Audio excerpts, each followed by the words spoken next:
18. I'm 15 and I live in Dallas, Texas. I think people in my generation are less tolerant to blatant racism.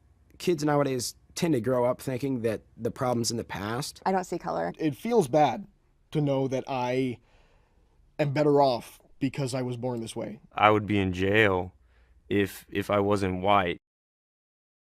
Hello, are you a person of color looking to get a loan, a job, or avoid police harassment? Please call the 1-800 White Man Privilege Hotline now.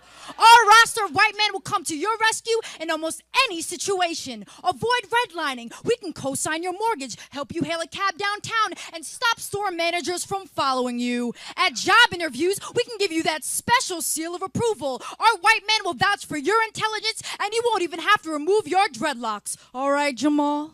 I did want to preface this by saying that I am not a Muslim. I'm not any religion at all. But it bothered me when you were talking about Islam being not a religion of peace.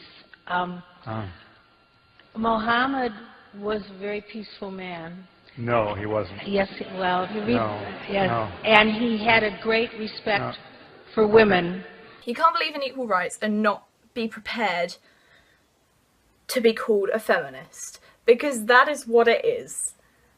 I hate to break it to you, but that's what it is. You believe in equal rights, you're a feminist. You don't, you're an asshole. Is it really that hard to understand? People of color have to deal with racial microaggressions every single day. So microaggressions are those little unintentional insults that basically see people of color as stereotypes. Which got me thinking, what if white people had to deal with racial microaggressions? So like, where are you from? No, like, where are you really from? Why don't you have an accent? Like a Swedish accent. You know, your English is really, really good. It's like I can't even tell you have an accent or anything. I don't have an accent. No, that's what I'm saying. You don't speak Gaelic? You don't speak German? Can you say a curse word in European? You know, like, what does that even mean? Hey, Connor, you know about NASCAR stuff, right? Can you take a look at this? Can you teach me how to line dance? Play the banjo? Act entitled in the supermarket. I love white food. No real flavor to it. Never an upset tummy. You're so exotic. How do you get your hair like that? I love how it's so limp. Ew, why does it feel like that? Oh my god, so it just does that? No, you are really pretty for a white girl. Your eyes are so round. My short skirt is about discovering the power of my lower calves, about cool autumn air traveling up my inner thighs, about allowing everything I see or pass or feel to live inside of me. My short skirt is not proof that I am stupid or undecided or a malleable little girl. Countries far from equal. We gon' take action. We want our rights. You know we want them. You know we want them. You know we want support for our girls. 19th Amendment, Seneca Falls Convention. We aren't your women.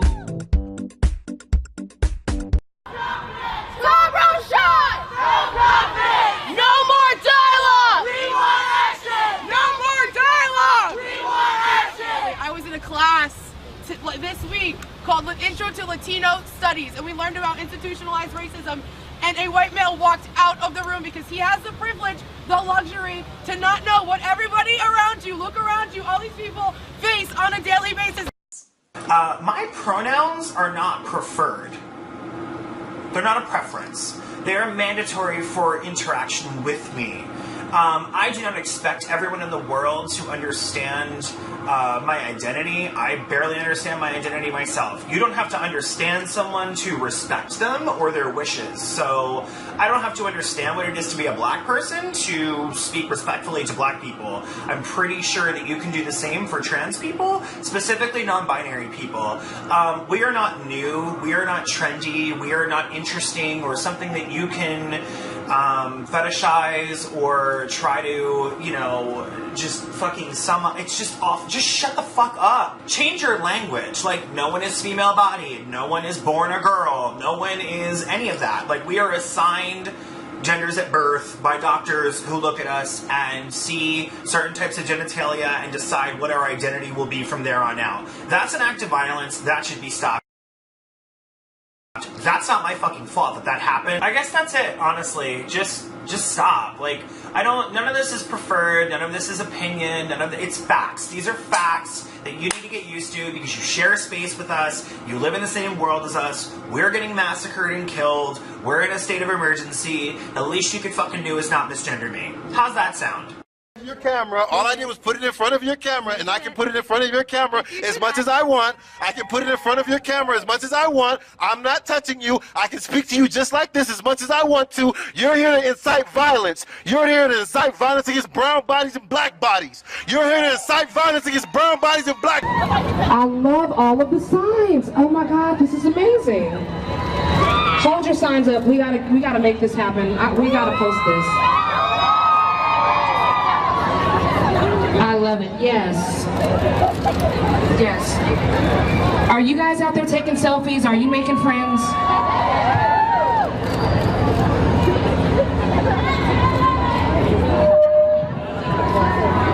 No problem. Try calling white people white.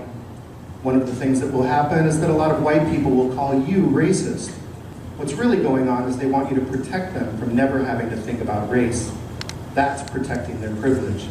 The privilege to walk through life whistling and not having to think about it.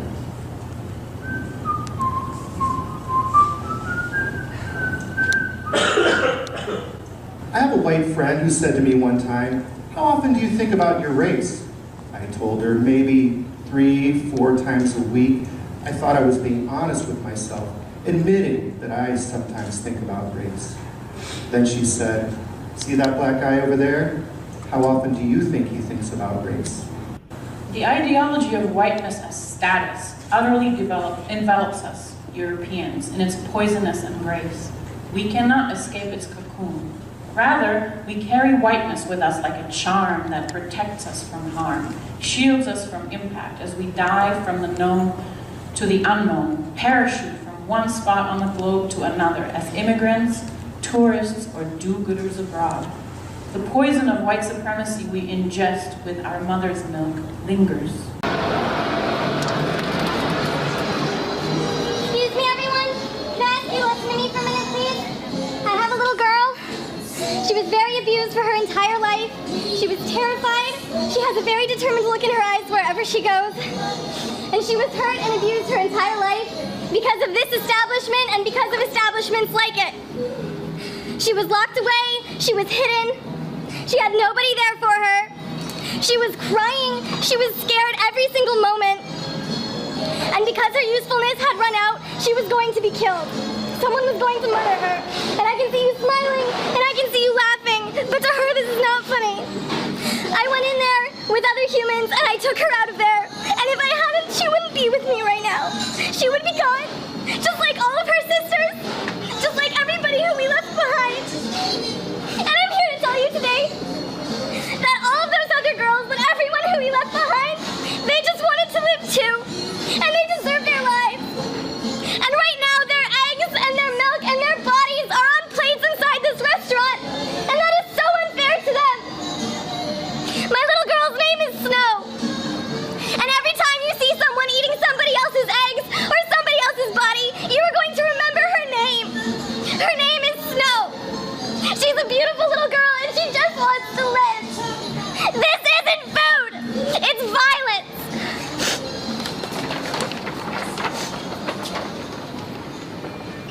It's not food.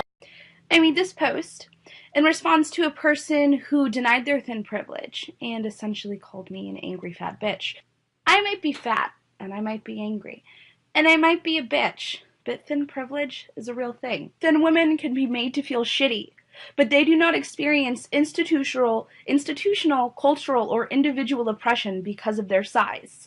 They may be called twig thin, but they will never be made to pay for 2 airplane seats. They will never be made to be a symbol of grotesqueness, of laziness, of general unsexualness. They will never be seen as undesirable and used as a symbol for that. Their bodies will be seen on magazine covers, their bodies will be seen in the media, they will be equally represented and held as the standard for beauty. Fat women don't get that.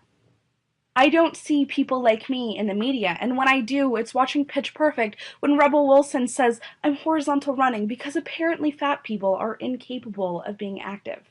Which, I don't know, that's not true for me. I don't think it's true for a lot of fat people. Western University makes sure all its students are included by providing signs like this around campus.